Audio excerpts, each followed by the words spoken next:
Puwede ba natin palakpakan ang ating music team? Thank you music team for leading us to worship. Sino dito na-enjoy niyo po yung ating pong worship time moment? Yan. May nakita ako nakataas ang kamay parang nataas na, parang nasa langit na. Um, Punta po tayo sa message natin ngayon. Ngayon po ay huling linggo or last Sunday service po na meron po tayo. Pagka po sinabing last, ito po ay katulad ng salitang final, done, or finish. Kung titingnan po natin, pagka sinasabi mong final, final exam, sino dito nag-final exam? Or finish, parang katapos. Pagka natapos na, meron something to evaluate. And for us, as a Christian or yung journey natin na 2024, because it's the last Sunday service natin ng year 2024, puwede po tayong mag-evaluate. Evaluate po natin na how did we do? Ano ba, kumusta naman yung Christian journey ko? Or puwede natin tanungin, may nabago ba sa akin? Tingnan mo nga yung katabi mo, nabago na ba 'yan? Pastor, laki ng pinagbago, pati yung aso namin hindi na kilala. Yung mga challenges na na-overcome. Sino dito kanina kumakanta tayo, "For the goodness of God." Makikita natin ano, in the end of the year, makikita pa rin natin dun na gano'n kabuti ang Panginoong Diyos sa ating mga buhay. It will end up we are despite of what happening, parang nandun tayo na parang, "Lord, thank you." Sabi ko nga, yung humihinga pa tayo, tingnan mo nga katabi mo kung humihinga pa o tulog na. Parang maano mo na mabuti talaga ang Panginoong Diyos. So we can ano, we can evaluate it. Not only what we overcome or do we feel discouraged because of regret and past decision, or do we finish it strong? How do we finish it strong? So yung title po ng message natin for today is about finishing strong. Nung ginagawa ko po yung mensahe, dalawa po yung gusto kong gawin. It's about, parang, Lord, ano ba talaga? It's a gratitude, a thanking you, or in this time, ito bang message namin is how to walk truly strong into you. And we come up po, or I come up po into a message to finish strong. Why? It is because the Christian life is not a lazy life. God wants us to be like an athlete, working hard to push forward to the goal. Ang Christian life po ay hindi daw po ito easy go lucky, but ang gusto po ng Panginoon ay katulad tayo ng isang atleta na patuloy magpu-push forward to the goal. And inaanyahan ko po ang lahat na tumayo at basahin po natin ang salita ng Panginoong Diyos in Philippians 3:12-21. Sabi po dito sa salita ng Diyos, "Hindi ko sinabing nakamtan ko na ang lahat o kaya'y naging ganap na ako.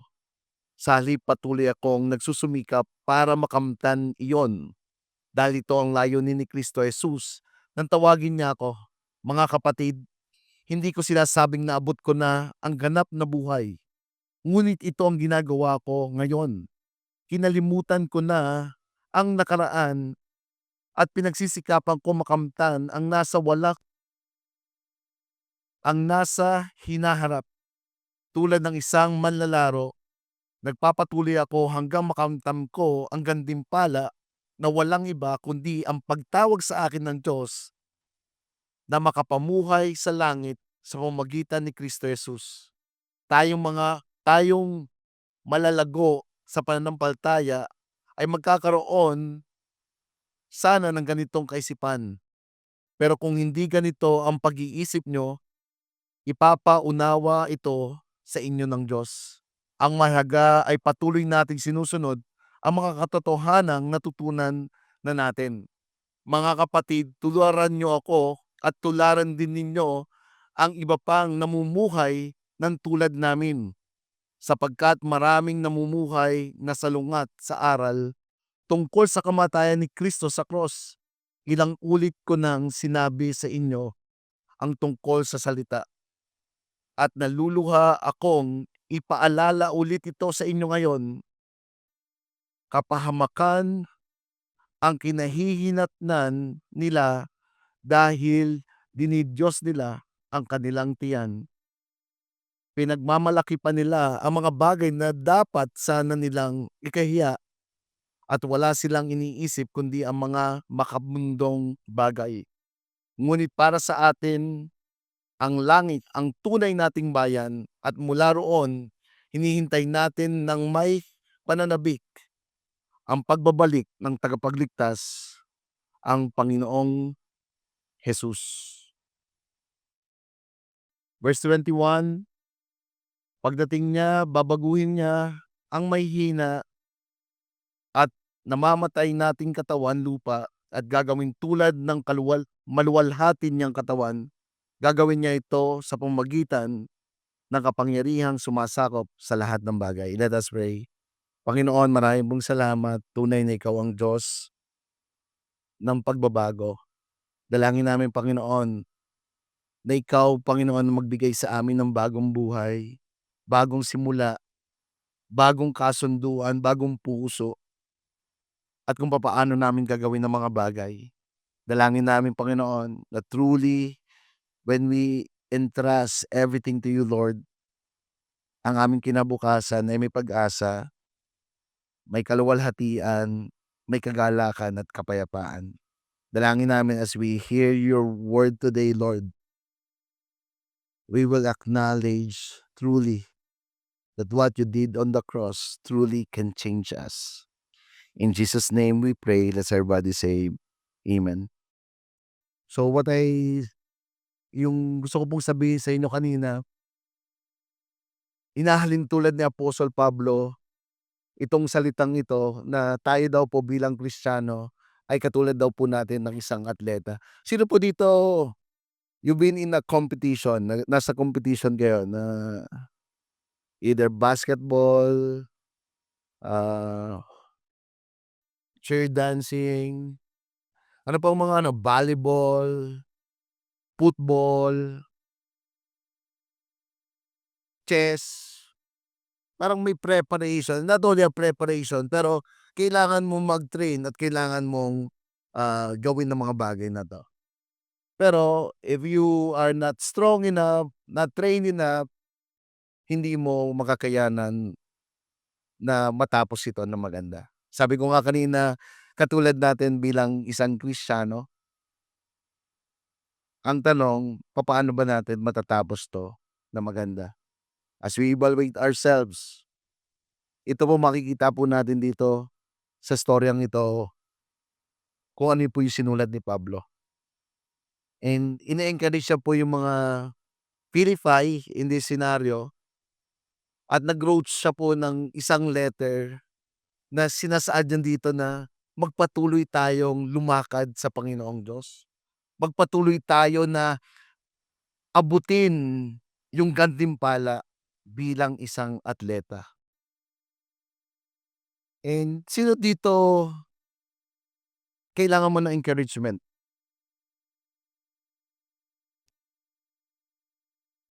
Nakakatuwa si Pablo 'no?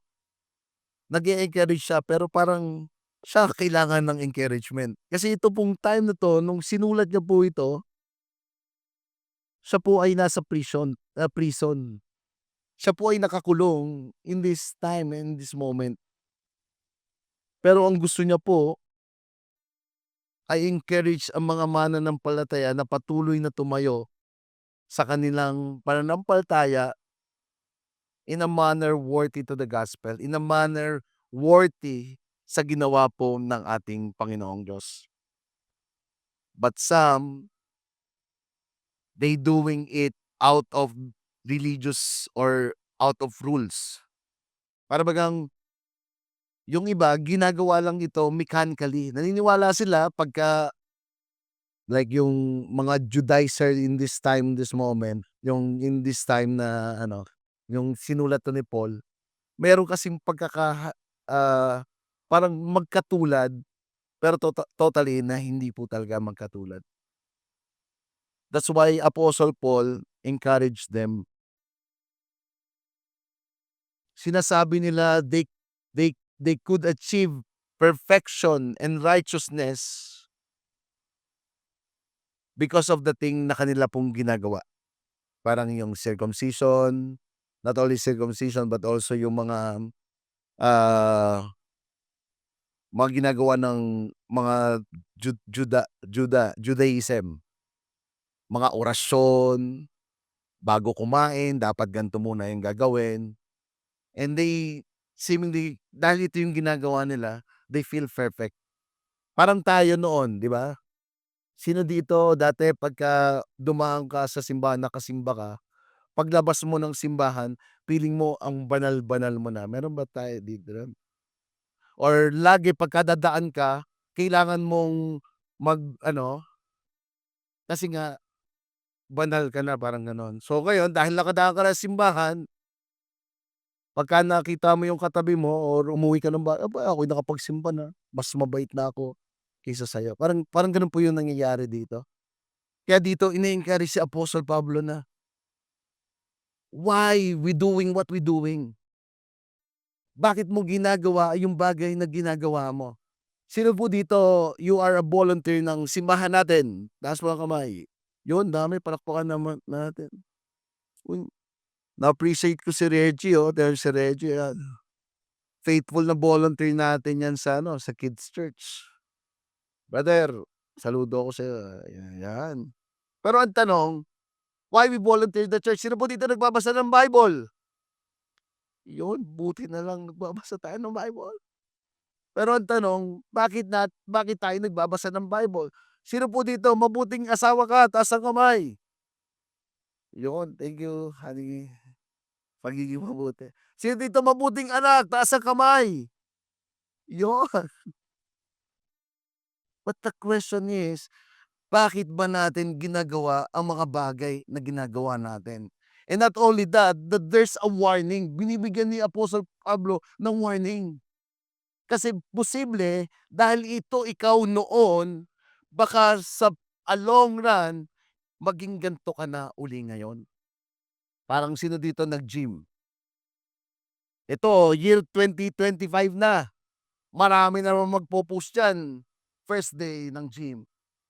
Tapos susunod na uli, January, susunod December na uli. Magpo-post, salad, ito lang ang kain ko. No rice. Pagdating ng December, doble na yung inilaki, parang gano'n. Parang sa Christian life natin, posible ba na noon naniniwala tayo dahil sa mabuti nating gawa, tayo maliligtas, o dahil sa pag-anib sa simbahan tayo maliligtas? Posible ba habang lumalakad tayo bilang Kristiyano, natin yung ginawa ng Panginoong Hesukristo sa krus ng Kalbaryo?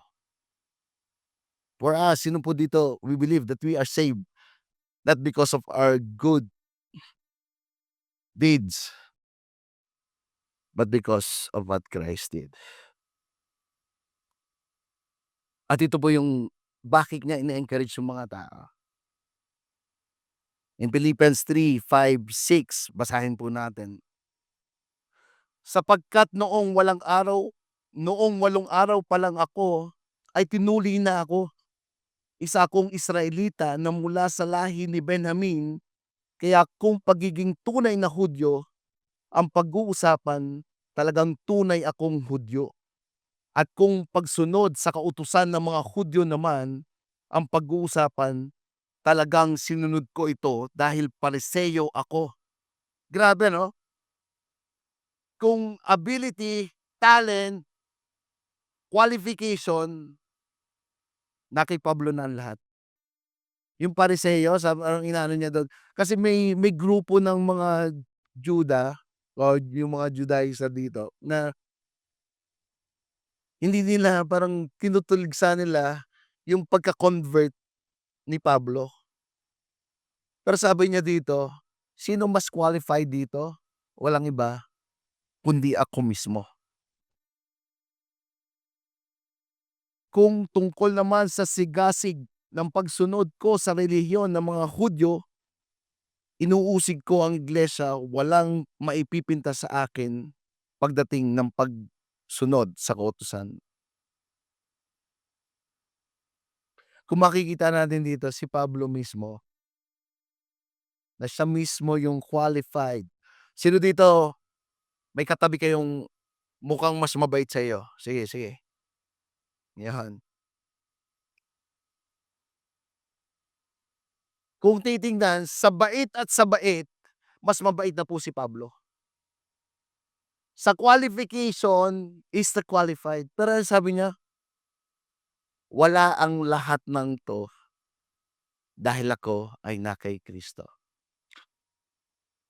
We will see the three truths, how we could finish the race strong. First, through Christ, we could press on toward the goal. Sa pamamagitan ni Kristo, we can press on toward the goal. It is God who makes the change in us, not an own effort. Yung pagbabago po na meron po tayo, nung naging Kristiyano ka, ang dami nang nabago, tama ba?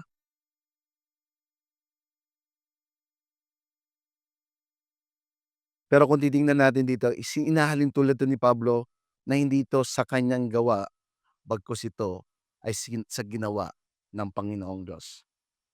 Verse 12, "Not that I have already obtained this, or I'm already perfect, but I press on to make my own because Christ Jesus has made me His own." Bago po tayo mag-ano dun sa press on toward the goal, ano ba yung nagmo-motivate kay Pablo? Sabi niya dito, hindi pa siya perfect, pero sino ba siya? Siya lang naman po yung author nung ating Bible in the New Testament na halos yung book of New Testament, siya po yung nagsulat nun. And sa dami po ng na-plan na church, si Pablo lang po yun. Pero for him, sabi niya, he consider na hindi pa niya naabot ang lahat. Sabi dito, hindi rin siya perpekto. Kaya siya ay patuloy nagpe-press on toward the goal. Bakit daw? Bakit niya ginagawa ang mga bagay na ginagawa niya? Because Christ Jesus has made me His own. Alam niya po that Jesus paid with His life to have Him. Alam niya po na ang Panginoong Hesus, ang ginawa niya sa cross ng Kalbaryo para po magkameron, para para po maligtas si Pablo. The security of eternal life is not by our works, but through His work on the cross. Yung sinaad po dito na Christ Jesus has made me His own. Ginagawa ni Pablo yung bagay na ginagawa niya kasi alam niya kung ano po yung ginawa ng Panginoong Jesucristo sa cross ng Kalbaryo. For us, akala po natin libre, ano? Di ba, every time na, sino dito gusto mo ng kaligtasan? The only thing that you need to do is to accept Him as Lord and Savior of his life. Sino po dito nag-share ka ng gospel? Tapos yung sinira mo ng gospel, ganun lang? Nung una kong narinig yun, alam mo yung gospel, nung una kong narinig, parang, ganun lang, tatanggapin ko lang si Jesucristo. Pero when you know more, when you read more the Bible, when you understand what He did on the cross, dun mo makikita na yung ginawa po ng Panginoong Jesus ay costly. Mahal po. Grabe po yun. The truth is, even with all our efforts, we can pay for our salvation. Only Jesus can. It means, Jesus plus nothing equals everything. Not our works. Na kahit anong gawin po natin, wala po tayong magagawa para sa ating kaligtasan. Kaya po yung kaisa-isang anak ng ating Panginoong Diyos, which is Jesus, ay sinugo niya para sa ating kaligtasan. Salvation is free, but it is costly. In order for Jesus to have us, we needed to lay down, he needed to lay down his life on the cross. For Paul, what motivated him? Jesus paid with his life to have Paul. And the same thing to us. Who among you are believer? Jesus paid with his life to have us. The great love of Jesus motivated Paul to press on toward the goal.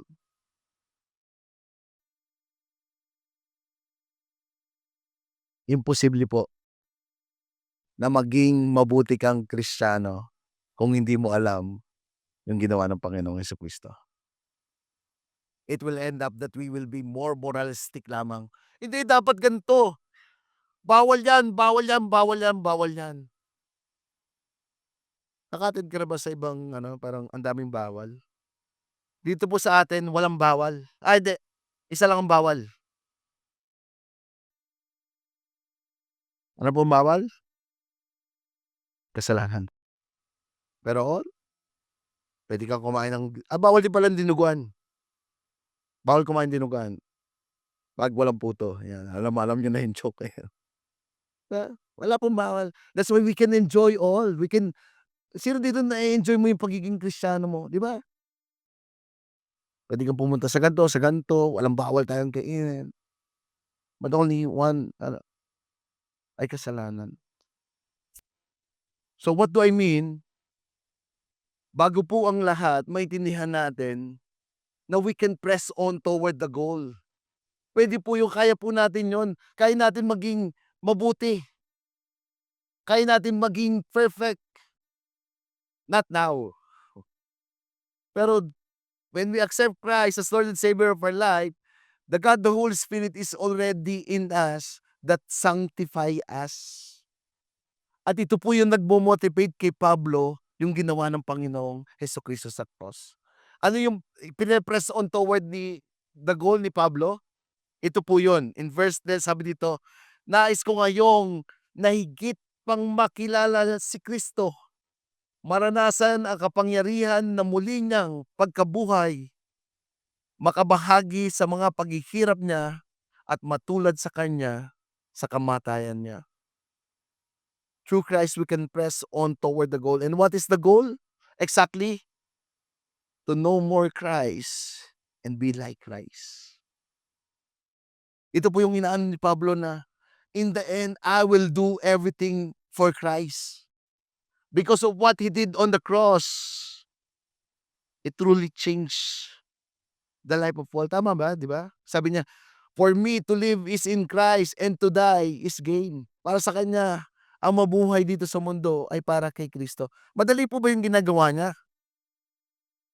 Hindi po. Dati po siyang kakampi. Ngayon po, kalaban na po siya ng mga religious, ng mga Pariseyo. Before tayo po kakampi. Kakampi po tayo ng demonyo. Tama ba? Di ba? Walang struggle, walang temptation. Hindi mo na kailangan tuksuhin. Hindi mo na kailangan kumanta, "Oh, tukso, layuan mo ako." Hindi mo na kailangan kumanta dahil yung tukso, ikaw humahabol sa tukso. "Uy, tukso, hintayin mo ako." Kasalanan, pupunta ako diyan. But in this, makikita natin that truly, what happened to Paul is truly a changed life. From being a persecutor ng mga naniniwala kay Kristo, Even kay Stephen, sino po nagpapatay kay Stephen? Isa po si Pablo dun, na stoned to death, but now, he become a enemy of those persecute Christ. Ano po yung exactly goal? Let's go back. To know Christ and be Christ-likeness. There are the ways how we could press on towards the goal. First, forgetting the past. Sabi nun, how to know more Christ. How to be Christ-likeness. Kalimutan po natin ang ating nakaraan. Brothers, I do not consider that I had made it my own. But one thing I do, forgetting what lies behind. Mga kapatid, hindi ko sinasabing naabot ko na ang ganap na buhay. Ngunit ito ang ginagawa ko ngayon. Kinakalimutan ko na ang nakaraan. Pagka sinabi pong forget the past, hindi po ito literally pagkagising mo sa umaga, may amnesia ka na. Sino ako? Anong ginawa ko? Hindi po yon. It it simply means that we should not live in the past. Wag na po tayo mamuhay sa ating nakaraan. Tanda mo pa yung old self mo? Sino dito paalala lang magagalitin o di ka na, sama ng tingin mo, di ba, gano'n. That's the old self na meron tayo. Mas sabi dito, forget. Don't let your past slow you down. Wag mo hayaan na yung ating nakaraan ay magpapabagal sa atin to press on toward the goal, to be Christ-like, to know Him more, or to have a deeper relationship to Him. Hebrew 12:1. Therefore, since we are surrounded by such a great cloud of witnesses, let us throw off everything that hinders and the sin that so easily entangles, and let us run with perseverance in the race marked out for us. May race po na tinalaga po sa atin ng Panginoong Diyos. And truly, when we accept Him, we'll go to His presence. Tama ba? Pero some believers can run past. But some believers, ang hirap maglakad. Why? Sabi doon, let us throw off everything that hinders us and the sin that so easily entangles. Nung ako po ay varsity po noon ng basketball, naglalagay po ako ng mga ankle weights. Then, jogging po ako. Ang takbo ko po ng pang-varsity parang ganyan. Pero after po nung makatakbo na po ako almost 10 rounds sa court, maglalaro na po kami, tatanggalin ko po yung weights. Grabe po, ang taas ko pong tumalon, ang bumibilis po ako. Bakit? Natanggal po yung bigat na dala ko. Some of us, tanggalin po natin yung mga pabigat na meron po tayo. Yung kasalanan na naghihinder sa atin. Maybe it's surpass, but how to press on toward the goal. Let's forget the past. Don't let our past slow us down. Don't let your past define you. O wag natin hayaan na mag-identify sa atin ay ang ating nakaraan. Sino po dito, ako dati kong pangalan Taweng. Pero napupunta na ako sa church, sabi ni Pastor Ed, "Ba't Taweng pa rin ang pangalan mo? Wag ka na magtaweng. Ron na, ikaw na si Ron." Kaya hanggang ngayon tawag sa akin, "Ron." Sabi ng asawa ko, "Ron." 'Pag galit, "Alan didi." Wala dito.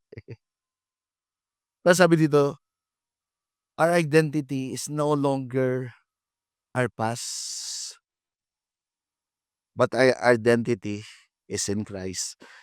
My favorite verse, 2 Corinthians 5:17. Therefore, if anyone is in Christ, the new creation has come, and the old has gone, the new is here.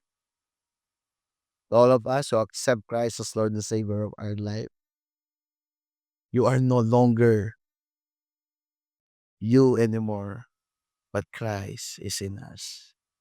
Tama ba? Alam mo kung ba't paborito ko? Hindi ko 'to malimutan.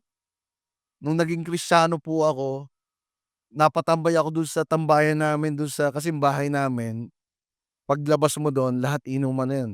Tindahan dito, tindahan dun. Tapos napatambay na ako. Kumbaga almost, 1 week na po akong Kristiyano. Pinagtripan ako ng mga kaibigan ko, sabi, "Tangi ka!" Ginanon ako. Tapos alam mong ano, nung ginaganon niya ako, nadunggol yung ganito. Ginawa ko, pinilipit ko yung kamay.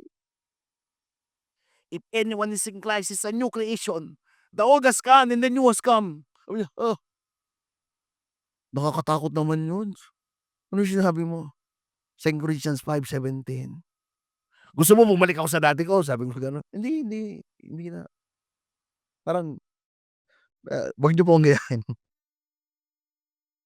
Pero alam mo yun, when this scripture ano, every time ano, there's a lot of change that happen. Rebellious. Ako po yung rebellious. Galit ako sa tatay ko.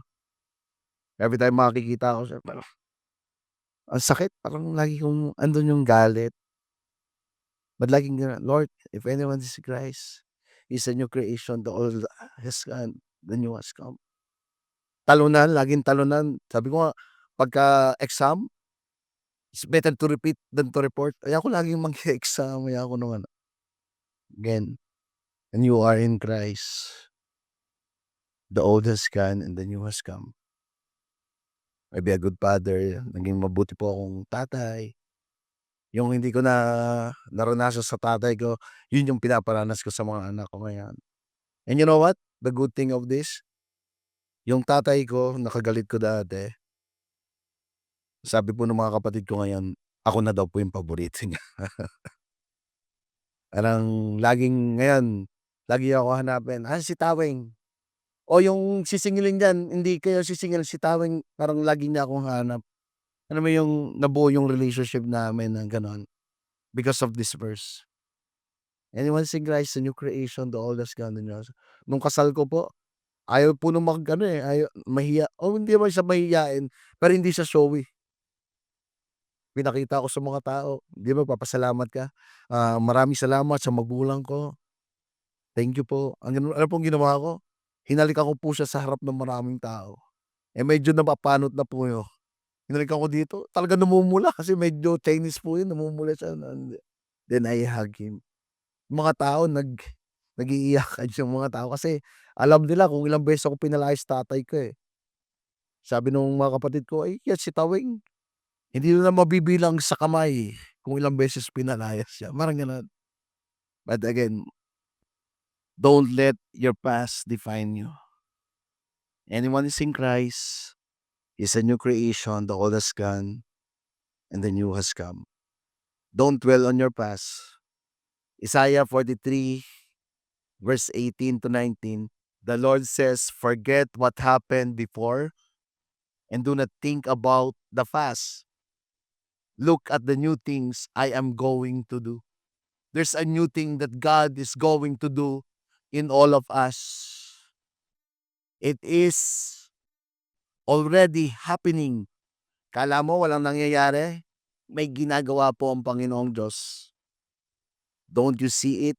It will make a road in the desert and the rivers in the dry land. Grabe 'to, 'no? Saan ka nakakita disyerto meron daw gagawan ng kalsada, desert. Sabi dun, "I will make a road in the desert." Nakakita ka na ba ng daan na may kalsada? Parang ang hirap gawan nun ano? Or tulay na walang ilog. Ay hindi, iba pala yun, nangangampay niya pala yun. Pero ito po kakaiba. Not only that, but he will make rivers in the dry land.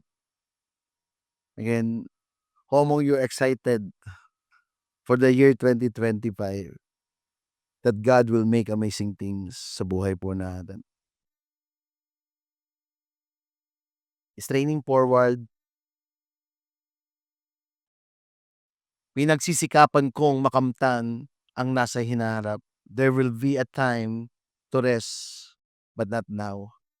Being a Christian, yes, sino dito masasabi mo ang buhay ng Kristiyano ay masayang tunay, di ba?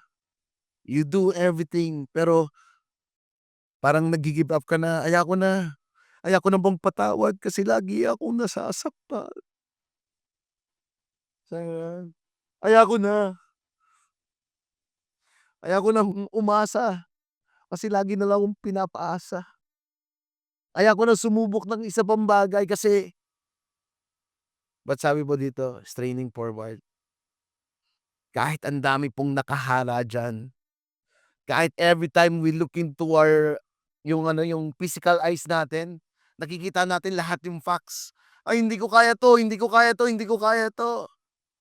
But don't look only into the spiritual eyes, but look in our spiritual eyes. And God will show you how great He is into our life.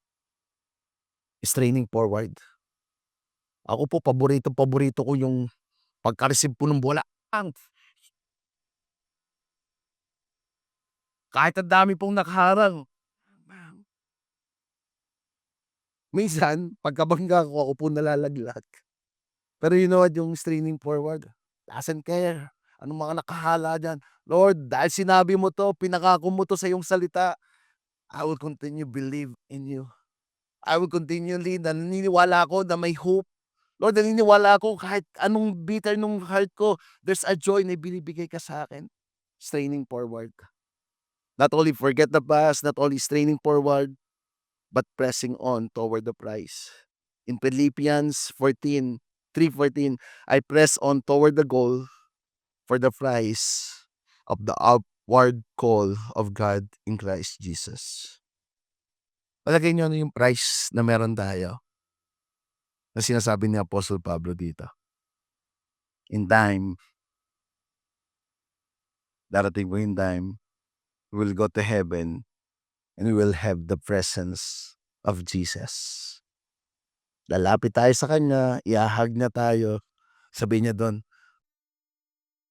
well done, my good and faithful servant. Homo yung dito kanina nagwo-worship tayo, you feel the presence of God. What more pa yung presensya ng Panginoon will be in us. Forget your past, straining forward, press on toward the goals. Through Christ, we can press on toward the goal. Second point, through Christ, we can identify our enemies. In verse 18 to 19, sapagkat maraming namumuhay na salungat sa aral tungkol sa kamatayan ni Kristo sa cross. Ilang ulit ko nang sinabi sa inyo ang tungkol sa kanila at naluluha akong ipaalala ulit sa inyo ngayon. Kapahamakan ang hinatnan nila dahil Diyos nila ang kanilang tiyan at pinagmamalakin pa nila ang mga bagay na dapat sana nilang ikahiya at wala silang iniisip kundi ang mga makamundong bagay. Through Christ, we can identify our enemies. Sabi po dito in verse 17, brothers, join in imitating me and keep your eyes on those who walk according to the example you have in us. Mga kapatid, tularan nyo ako at tularan din ninyo ang iba pang namumuhay ng tulad namin. The good thing of all, makikita mo dito yung church community. Sino dito na-appreciate niyo yung katabi nyo, yung church community na meron tayo? Ako po, when bagong Kristiyano, I love po na makausap lagi sina Pastorette, yung nag one-to-one sa akin, yung victory group. Kasi In Christian life hindi naman po talaga lahat maganda ang nangyayari. Pero through the makikita mo dun, as they walk in Christ, makikita mo dun yung grasya ng Panginoong Diyos at yung kabutihan po ng Panginoong Diyos. And dito po sinasaad ni Pablo na, "Imitate me." Na walang walang tago, walang ano, but he totally following Christ. But in verse 18 and 19, sinasaad naman niya dun, ito yung mga bagay na kailangan niyong iwasan. Kasi si Pablo, ang isipan niya ay makalangit. For me to die is gain. Ang kamatayan sa akin ay isang katagumpayan. Makakamit ko na yung gantimpala ko na makakapiling ko na ang Panginoong Jesucristo. But for others, ang mag-isip po ay makamundo. Kaya nga sinasaad nila dito, yung mga Hentil, parang yung mga Hudyo, yung mga Hentil na sumama at nakakakilala kay Kristo, maliligtas yan sa pagtitiwala kay Kristo. Pero kailangan nyo pa rin magpa-circumcise. Parang dadaan pa rin uli sa proseso, dapat ganto, ganto, ganto, ganto. Eh si Christ makikita mo, very simple po yung ano niya, wala po siyang, yeah, may rules po siya, pero the way paano po siya ah, salamuha sa mga disciple ay hindi po siya yung kailangan ganto, ganto, ganto. Napakadali po. And Apostle Paul saying like this, talikuran yung mga bagay na hindi naniniwala sa ginawa ng Panginoong Jesucristo. They were legalistic religious people who were like dogs who opposed the cross of by Christ by promoting circumcision. But Apostle Paul came to see that legalism, his lists and do's and don'ts, could never achieve genuine righteousness. Only God make us righteous when we trust Him.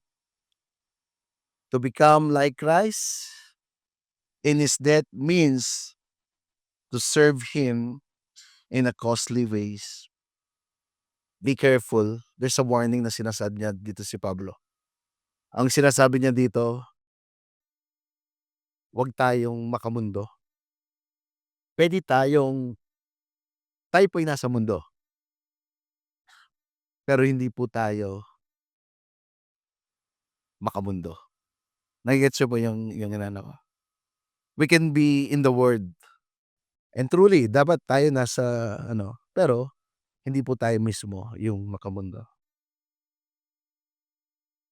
Parang sinasabi ni Pablo dito, talikuran natin ang ginagawa ng mundo. Some, they love chasing money over God. Some, they are waiting fame and attention. Some, following what everyone else does. Yung iba, nakapokus lang sila sa kikitain nila, pagbili ng mga gandang bagay, nalilimutan na nilang mag-pray, magdasal. But instead na money yung i-pursue natin, let's pursue the kingdom of God.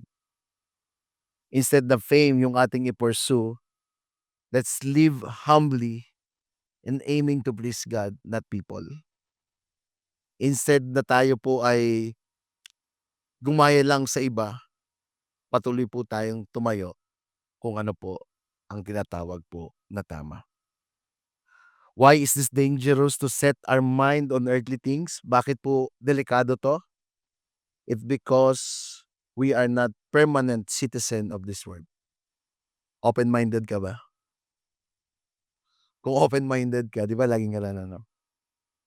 Ba't ka mag-i-invest dito ng marami sa lupa ay hindi ka naman taga dito?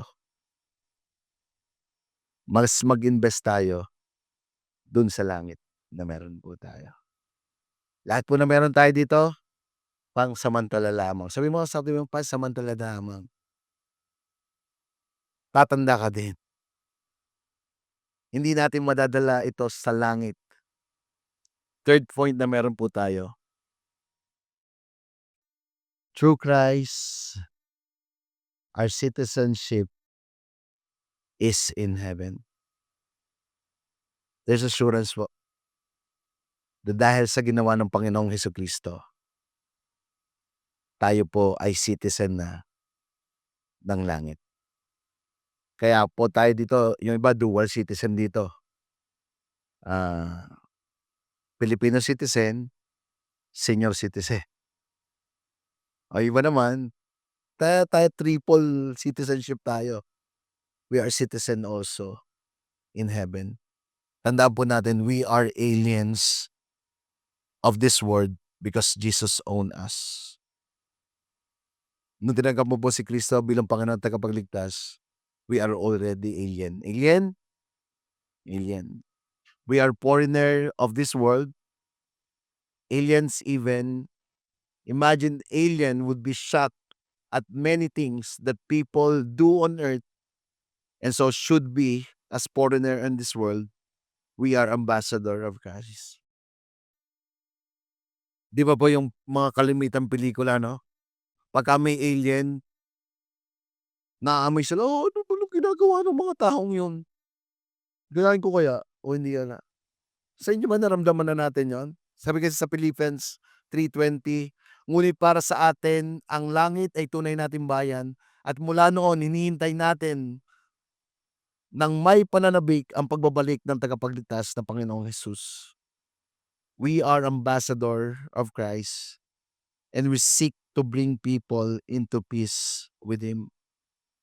Dati, ito yung gusto natin. But now, hindi na natin na-enjoy yung mga bagay na yon. Tama ba? Parang December 26, after nung real life, meron po tayong real life na parang Christmas party. So, after ng ano po natin dun, namigay tayo ng mga papasko dun sa mga real life, then meron ng konting party. Yung mga ka-batch ko nung college tumatawag po sa akin, sabi niya, "Oh, punta ka dito." Parang may isang place na pinuntahan kami. Then nung dumating ako, wala naman na bago. Andun pa rin yung palabiro ka pa rin, masayahin ka pa rin. Kasi they longing na tagal mong hindi sila nakasama, eh. So nandun kami, kantahan, then kanta sila nung ano, "When the night has come." O di ako gaganon, sasayaw-sayaw lang ako. Then during nung nagsasayahan, nami-miss nila ako, "Oh, Ron, nami-miss kita, na-miss namin ikaw," ganyan, ganyan, ganyan, ganyan. Ako tawa lang ako ng tawa. Tapos nung ano, nag-ano ako ng ano, parang, "Ano ba naman 'tong mga kinakanta ng mga ito?" Tapos nakita ko yung Goodness of God, yung kinanta natin nung huli. All my life you have been faithful. Ay, with emotion po ako, kantang-kanta ako dun. Tapos nung ano, nagulat ako kasi parang sa akin, naano ba ako, na out of conscious ako na nandun sila. Eh, ang nai-play ko dun sa videoke, Goodness of God. The goodness of God. Ay, sintonado pa po ako. Hindi ko alam kung bakit sila nakatingin sa akin, dahil ba sintonado ako o ano. Then after singing that song, nakaganon yung mga kaklase ko, "Tawing, ibang-iba ka na talaga ngayon," sabi nilang gano'n. "Mag-preach ka nga sa amin, mag-preach ka nga sa para bagang inano talaga nila ako na mag-preach sa kanila. Then I preach who Jesus is. And the good thing po daw, they accept Christ as Lord and Savior of their life. Sige, palakpakan po natin ang Panginoon.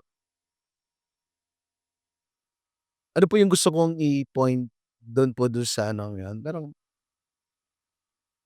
kahit hindi mo pilitin, kahit hindi mo isipin, because we are a citizen in heaven, tunay po at patuloy po itong lumalabas sa atin, tama ba?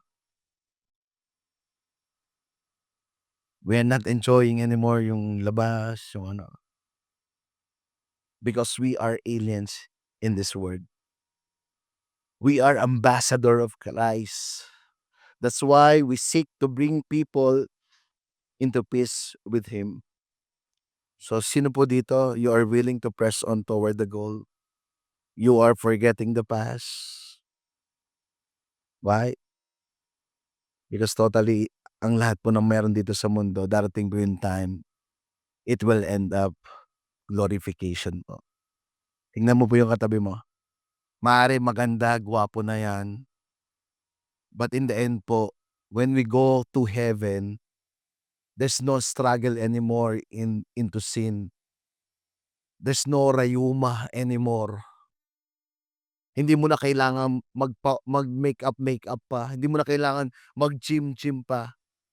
Verse 21 sabi dito, sa pagdating niya, babaguhin niya ang may hina at namamatay nating katawan lupa at gagawin tulad ng maluwalhati niyang katawan. Gagawin niya ito sa pamamagitan ng kapangyarihan niyang sumasakop sa lahat ng bagay. Ang tawag po doon, glorious body. Yes, we are a citizen of God. Now, we have this glorious body. Darating po yung time that we will have this glorious body. Glorious body is a new kind of immortal body that will replace our mortal bodies of flesh when God resurrect us to eternal life. There's assurance po in heaven. At darating po yung time, yung ating pong katawan na mortal ay magiging pong immortal. Who among you are excited? Sige po, palakpakan po natin ng Panginoong Diyos. Again, what motivate Paul? Ano po yung nagmo-motivate kay Paul? Tanong po, bakit kailangan mong maging katulad ni Kristo? Bakit kailangan natin patuloy na i-advance yung kingdom ng Panginoong Diyos? Because we are no longer, yung sarili po natin, hindi na po atin tong pagkaari. When the time na tinanggap po natin si Jesus na Panginoon at tagapagligtas ng ating buhay, ang buhay po natin is not belong to us anymore, but it belongs to Christ. Are you willing to let God, to let Jesus be our master of our life? Can you all stand up? Lord, marami pong salamat na gusto po namin pasalamatan ikaw, Panginoon, that truly hindi po namin kaya magbago. Hindi po namin kaya, Lord, magkameron ng buhay na walang hanggan. At wala po kaming kayang gawin without you, Jesus. Lord, we pray for the day na iparealize mo sa amin, ipaunawa mo sa amin ang kahalagahan ng ginawa mo sa cross na Calvary. That truly, without you, we can do nothing. Without you, we cannot enjoy your presence. But Lord, nagpapasalamat po kami that despite we are unfaithful, Omo, you hear that you know that you are unfaithful to God. Lord, even though, Lord, wala kaming, kumbaga, somehow, sometimes, nagiging tamad kami bilang Kristiyano, we don't want to press on toward the goal. Or sometimes, stuck kami doon sa mga bagay, Lord, na yung aming past. But we believe, God, that you are a God of a new beginning. Sa iyo, Panginoong Diyos, ang oras mo ang oras mo, Lord, ay isang araw lang, pero sa amin ay 100,000 taon. Or sometimes yung araw mo ay 1,000 taon, but sa amin ay salamat. It means, God, there's always a perfect timing na binibigay ka sa amin. And we pray, God, that ikaw mismo, Panginoon, yung magbigay sa amin ng pagbabago. Through you, Jesus, we can press on toward the goal. Through you, Jesus, we can forget the fast. And through you, Jesus, we can save that ourselves as your ambassador, Lord. Lord, teach us in our ways of life how to deal things. Maybe you are the person right now that sinasabi ng Lord, Gusto ko nang ibigay sa'yo ang lahat-lahat. I want to. Sabi nga dun sa scripture, ibigay niyo sa akin. Bigay natin sa Panginoong Diyos yung mga bagay na nagpapahinder sa atin sa pagtakbo bilang sa Christian. And if you acknowledge it to the Lord, truly God will change you. 2 Corinthians 5:17, if anyone is in Christ, he is a new creation, the old has gone, the new has come. If you are that person, pwede mo bang sabihin ng sarili mo lamang, even in your own prayer, Lord, truly, that I am no longer living my own, but you are our Christ who totally change us. Remove any bitterness, Lord, that hinders us. Sabi mo nga sa iyong salita, kung ikaw aming Panginoong Diyos, pinatawad mo po kami. Sino pa kami para hindi magpatawad? Maybe some of you meron mga hurt of unforgiveness. The question, are you willing to surrender into the Lord? And if you are willing,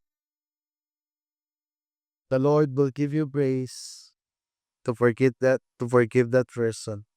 Or they pray for those person who are na nasaktan. Dalangin ko, Panginoong Diyos, nang sinabi ni Pablo na i-imitate siya, we pray also that as a church, nandito kami, Lord, nagsasama-sama kami, Panginoong Diyos, na i-imitate namin yung bawat isa na lumalakad sa iyo. If we can forgive person, I pray also doon sa nahihirapan. Bigyan mo din sila ng mga tao na tutulong sa kanila, magdadasal sa kanila, para ma-overcome nila yung hindi pagpapatawad. And some of us here, Lord, we have all the struggles. Maybe in our business, in our health, or sa aming pangkabuhayan. But one thing we know, we declare Isaiah 43. Sabi mo nun, gagawa ka ng bago, Panginoong Diyos. Even yung disyerto ay lalagyan mo ng daan. Even yung disyerto gagawan mo ng daan. Yung tuyot na lupa ay lalagyan mo ng ilog. Lord, we declare this promise to all of us, God, that there's assurance sa pagharap namin sa year 2024. Meron kaming pag-asa. Meron kaming kaligayahan. Meron kaming kapayapaan. Dahil ikaw ay kasama namin. Can we all raise our hands to the Lord? Lord, thank you. You see every hand na meron kami. It shows, Lord, that we want to be dependent on you, Lord. Lord, we don't want to live in our own or maging semi-dependent. But now, Lord, we are totally dependent to you, Lord. That we allow you. We allow you, Lord, to change our life. We allow you, Lord, na ikaw mismo yung mag-forget ng past namin. And Lord, I pray for today, God, that you will open our spiritual eyes to see how great and how powerful you are into our life. Lord, thank you for this year, 2025. We have assurance for a new beginning. But you have everything to you, Jesus.